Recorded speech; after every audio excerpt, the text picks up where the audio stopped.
Hi hello नमस्कार, मी पौर्णिमा. माझ्या चॅनलवर तुमचे खूप खूप स्वागत आहे. तर आज खूप दिवसानंतर छोले आणि पुरीचा बेत केला होता. तर चला पाहूया मी माझ्या पद्धतीने कशी बनवते ते. तर मी इथे काबुली चणे 7 ते 8 तासासाठी भिजत ठेवलेली होती. मला संध्याकाळच्यासाठी बनवायची होती म्हणून मी सकाळीच भिजत ठेवलेली होती. तुमच्याकडे जास्त वेळ असेल तर जास्त वेळासाठी काबुली चणे भिजवत ठेवा, म्हणजे ती छान फुगतात. नाहीतर कमीत कमी वेळ असेल तर कमीत कमी 4 ते 5 तासासाठी तरी भिजवत नक्की ठेवा. तर चला आता मी इथे काबुली चणे 2 पाण्यामध्ये स्वच्छ धुवून घेतलेली आहेत आणि त्यानंतर यामध्ये अर्धा चमचा मी मीठ घालत आहे.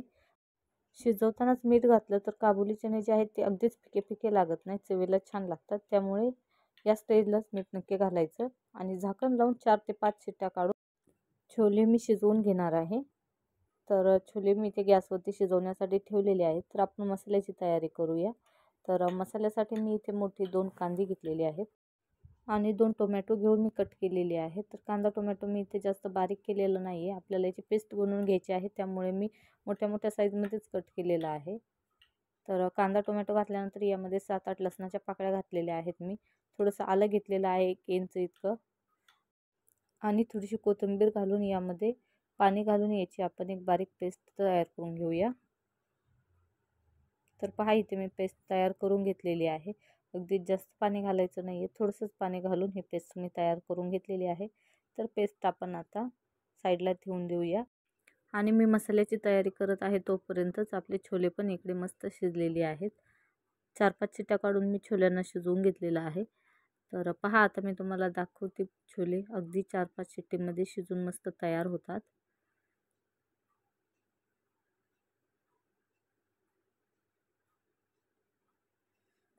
तर पहा अगदी हातानेच फुटतो, म्हणजे छोले आहेत ते छान शिजलेले आहेत. आता आपण हाताने असं थोडं मॅश करून घेऊया, म्हणजे ग्रेव्ही होण्यासाठी, थिक होण्यासाठी छान याने मदत होते. तर आता इथे मी सर्व तयारी करून घेतलेली आहे. इकडे गॅसवरती मी एक कढाई गरम करण्यासाठी ठेवली होती. कढाईमध्ये मोठे 3-4 चमचे तेल घातलेलं आहे. तेल थोडंसं गरम झाल्यानंतर यामध्ये मी अर्धा चमचे जिरे घातलेले आहेत. साधारणतः अर्धा मिनिट जिऱ्यांना छान तडकू द्यायचं आहे. जिरे छान तडकल्यानंतर यामध्ये मी 2 तेजपत्त्याची पाने घालत आहे. 4-5 सेकंद हलवून मी आता मिक्स करून घेत आहे. त्यानंतर आपण यामध्ये बारीक पेस्ट केलेली यामध्ये घालायची आहे.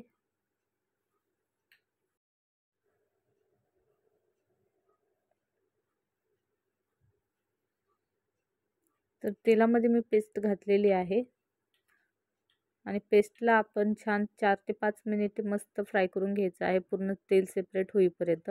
कारण जो कांदा टोमॅटो आपण मसाला वापरला होता पूर्ण कच्चाच वापरला होता, त्यामुळे छान स्लो फ्लेमवर मस्त 4 ते 5 मिनिटे आपण मसाला छान फ्राय करत राहायचा आहे.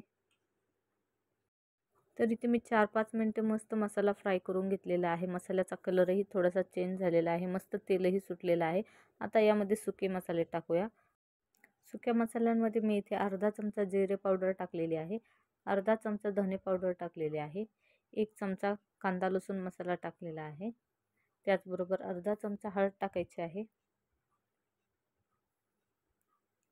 अर्धा चमचा मी इथे काश्मीरी लाल मिर्च पावडर टाकलेली आहे आणि 2 चमचे छोले मसाला टाकलेला आहे. तर हे मसाले आपण आपल्या आवडीनुसार टाकायचे आहेत आणि छोले मसाला मात्र टाकायला विसरायचं नाही. आणि अर्धा चमचा मीठ टाकलेला आहे. आता हे सुके मसाले घातल्यानंतर पुन्हा एकदा आपण व्यवस्थित परतून घेऊया तेलामध्ये, साधारणतः 2 मिनिटे. सर्व सुके मसाले पण आता यामध्ये मस्त व्यवस्थित मिक्स झालेले आहेत आणि मसाला जो आहे छान तयार झालेला आहे आपला. मसाल्याने मस्त तेलही सोडलेलं आहे, सर्व कच्चेपणा जो आहे मसाल्यामधला निघून गेलेला आहे. आणि आता यामध्ये आपल्याला छोले टाकायचे आहेत, फक्त छोले टाकणार आहे. छोलेचं पाणी जे आहे ते आपण नंतर टाकायचं आहे. तर सर्वात अगोदर मी यामध्ये सर्व छोले जे आहेत टाकून घेतलेले आहेत. मसाल्यांसोबत यांना मिक्स करून घेऊया व्यवस्थित, साधारणतः 1 मिनिटे. छोलेसुद्धा आपल्याला मसाल्याबरोबर परतून घ्यायचे आहेत. छोले पण 1 मिनिटे मसाल्याबरोबर परतून घेतल्यानंतर छोलेचं पाणी मी यामध्ये टाकलेलं आहे आणि आता हे हलवून मिक्स करून घेते. तर पहा छान अशी व्यवस्थित मिक्स करून मी घेतलेली आहे ग्रेव्ही. यावेळेस मिठाचं प्रमाण चेक करून आपण आपल्या क्वांटिटीनुसार घालायचं आहे, कमी जास्त झाल्यास. मला इथे थोडी गरज पडली म्हणून मी आणखी थोडं मीठ यामध्ये घातलं होतं. तर आता आपण या ग्रेव्हीला एक उकळी येऊस्तर वाट पाहूया। तर पहा छान उकळी फुटलेली आहे ग्रेव्हीला मस्तपैकी। आणि आता यामध्ये थोडीशी कसुरी मेथी हातावर बारीक मस्त क्रश करून घालायची आहे। कसुरी मेथी अशी क्रश करून घातल्याने कसुरी मेथीचा छान फ्लेवर भाजीमध्ये उतरतो। त्याचबरोबर अर्धा चमचा गरम मसाला पावडर सर्वात शेवटी घालायची, म्हणजे त्याचा फ्लेवर जो आहे तसाच राहतो। आणि थोडीशी फ्रेश कोथिंबीर घालून हे एकदा पुन्हा व्यवस्थित मिक्स करून घेऊया। आणि छान अशी घट्ट पहा किती छान थिक झालेली आहे आपली छोलेची भाजी, मस्त झालेली आहे। तर अशा पद्धतीने मी छोलेची भाजी नेहमीच बनवते। तुमच्याकडे कशी बनवली जाते मला नक्की कमेंटमध्ये कळवा। तर माझी पद्धत तुम्हाला आवडली का नाही तेही मला सांगा। तर छोलेची भाजी आपली इथे तयार झालेली आहे, साईडला ठेवून देऊया आणि आपण आता पुरीची तयारी करूया। पुरी बनवण्यासाठी मी इथे गव्हाचं पीठ घेतलेलं आहे, एक मोठी कटोरी, त्यामध्ये अर्धा चमचा मीठ घातलेला आहे। लागेल तितकं थोडं थोडं पाणी घालून याचा आपल्याला एक घट्टसर पिठाचा गोळा तयार करून घ्यायचा आहे। पुरी बनवण्यासाठी आपल्याला जे पीठ आहे ते घट्टच थोडंसं बनवावं लागतं, म्हणजे पुरी जी आहे छान बनली जाते आणि मस्त फुगते सुद्धा। त्यामुळे हे पुरीचं जे पीठ असतं ते थोडंसं घट्टच बनवायचं।